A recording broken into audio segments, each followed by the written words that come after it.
who am I?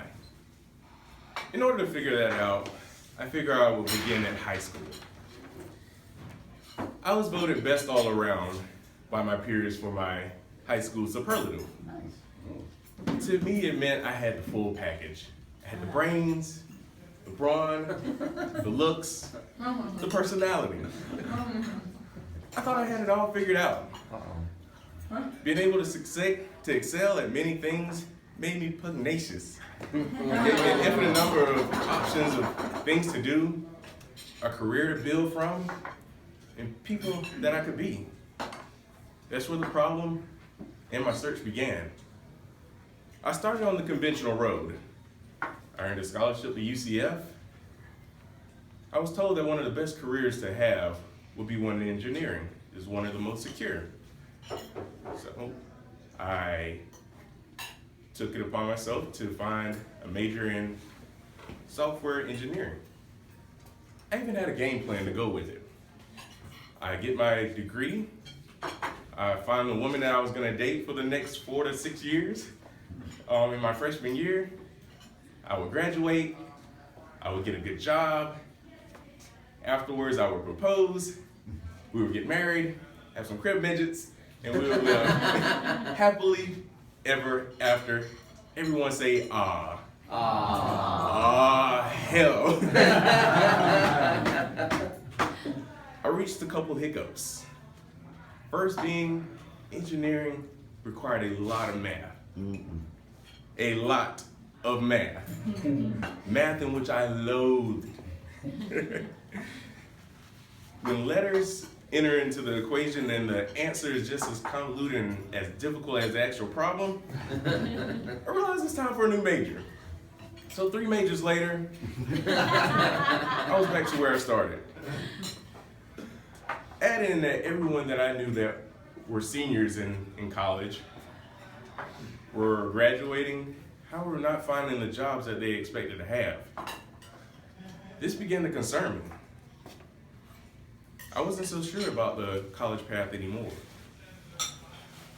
Oh, and the woman of my dreams, the apple of my eye, the perfect dream, she was nowhere to be found. Not for the lack of trying. I was great friends with a few wonderful ladies. As a matter of fact, I believe I invented the friend zone. With my plan basically shot to the depths of Hades, the question of who am I began to ring louder and louder. Enter this guy. Whoa. When I came to college, I was the epitome of innocence. Aside from one failed try at going out, which I'm sure you may all remember. David!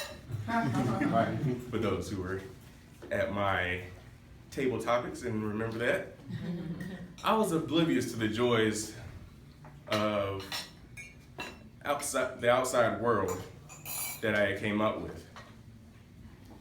I was the original SpongeBob SquarePants. Needless to say, with the plan falling apart and the growing question of who am I became increasingly unsure of my future. But I did learn about the world of parties and alcohol. Before I go any further, let me clarify, this picture that you saw was a pajama party. I was not becoming a Chippendale dancer. So I figured I would go with the flow, start making money now, just enjoy life. I began to realize the best all-around title no longer had the weight that it used to hold. My search took a different path. One where I realized I could dance really well and drink many under the table. I made friends straight out of college. I was getting dates. I thought I had this thing all figured out at this point. No, I did not. The person I was becoming was someone who I did not like and I did not recognize. My life felt like it had no purpose. I was doing the same thing over and over again. Work, party, go to sleep, repeat, work, party, go to sleep. I was beginning to realize the true definition of insanity, and it began to worry me. Was this my destiny? is this who I'm going to be for the rest of my life? To live out a life of mediocrity, of meaningless jobs, partying with people that were friends for just a season, living from day to day with no real sense of purpose. Somewhere along the timeline, my identities became blurred and I was left wondering again, who am I? It was answered one day while gathered around with a few cousins of mine. We sat around and talked about the legacies that we plan to leave for our families, what we'd like to be remembered by. We each ran around and talked about each other. When it got around to me, my realization left me floored. When they got around to me, they said, "You'll be the guy that's remembered for partying, always being able to start up a good conversation and drinking." Talk about a sober moment. I look back on who I began as. A person with potential and promise, being a person who was a jack of all trades, but realizing I was a master of none.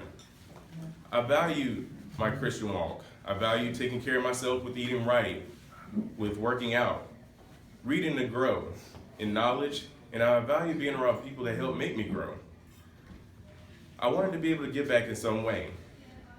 And with my next speech, I hope to expound on that person who I have become. Finally, I can say who I am, the person that you see here. And again, I will expound on that with my next speech.